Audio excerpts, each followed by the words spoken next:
Congress is now finally back in session. They had a long break there as the midterms were heating up and then the election happened, and now they're all back in Washington, D.C., and we have a preview of what they hope to accomplish from now until the new year.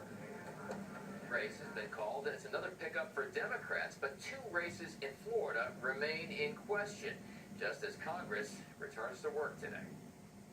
The drama under the dome. With a new Congress on the way, who are the new faces coming to Washington? We have at least one answer this fall. Democrat Kyrsten Sinema was declared the winner of an Arizona Senate race that had been neck and neck. Her opponent, Republican Martha McSally, publicly conceded from her couch. Hey everybody, I just called Kyrsten Sinema and congratulated her on becoming Arizona's first female senator after a hard-fought battle. But McSally may yet make it to the Senate, and soon at that. Arizona's other Senate seat that had been held by John McCain is being temporarily filled by Jon Kyl. He may step aside in January, and if that happens, Arizona's Republican governor could very well appoint Martha McSally to replace Kyl. Florida, on the other hand, continues to be a problem, with a major recount set to begin this morning in Broward County. Two big races are still too close to call, for governor and for U.S. Senate, where Republican Rick Scott has a small lead over Democratic Senator Bill Nelson. But Scott isn't waiting for his race to be called. He said last night he is heading to Capitol Hill. I'm going up there tomorrow, and I'll be part of the elections for leadership. So I look forward to starting the process of opening up an office and getting started as a U.S. Senator.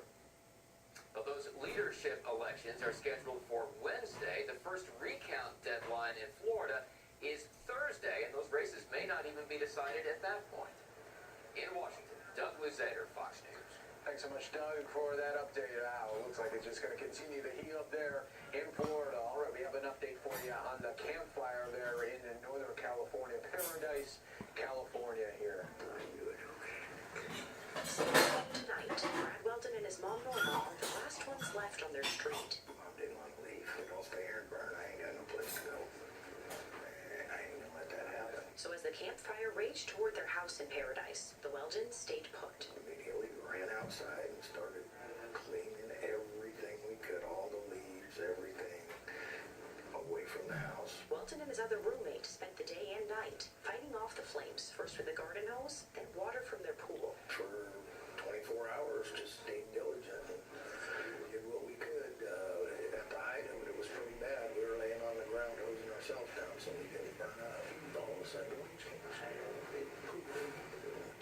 He was able to save their house, the last one left on Lisa Lane. We had a lot of angels watching after us that night. Now surviving off of his generator and stored food, but he's running low on supplies. They told me if I leave, I will not be allowed back, no matter what. Relying on faith that he and his mom will make it through. I believe in prayer. Hoping his neighbors will come back and rebuild their slice of paradise. It's kind of heartbreaking to know that no one has anything left that you beloved.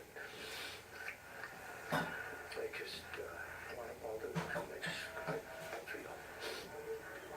And truly heartbreaking out there. We're going to go now back out to Fox 11, our sister station there in Southern California, as they're continuing to do the Woolsey fire updates. Let's listen into a little bit more of this coverage. Fox 11 right now. Driven by the Santa Ana winds and the very low relative humidities. Again, I just checked a couple of observing spots, and we're talking about single-digit relative humidities now for nearly 24 hours times 2. 2 days in a row in which the humidity, even during the overnight hours, because as the temperature cools, the humidity rises. We call it relative humidity because it's a measure of atmospheric moisture relative to the temperature and the pressure of the air. When the temperature cools, the humidity goes up. Not during an offshore event at Van Nuys Airport. The humidity dropped below 10% at 10 a.m. on Sunday and has remained there ever since. Tinder dry vegetation being driven by these offshore Santa Ana winds. The flow of air from the Mojave Desert, from the Great Basin, from the Antelope Valley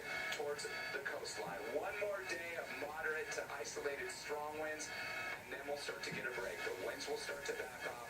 By the end of the week, we'll get a little bit of a push from the shore. We want that sea breeze. We want that marine air. That will make for higher humidity values and lessen the fire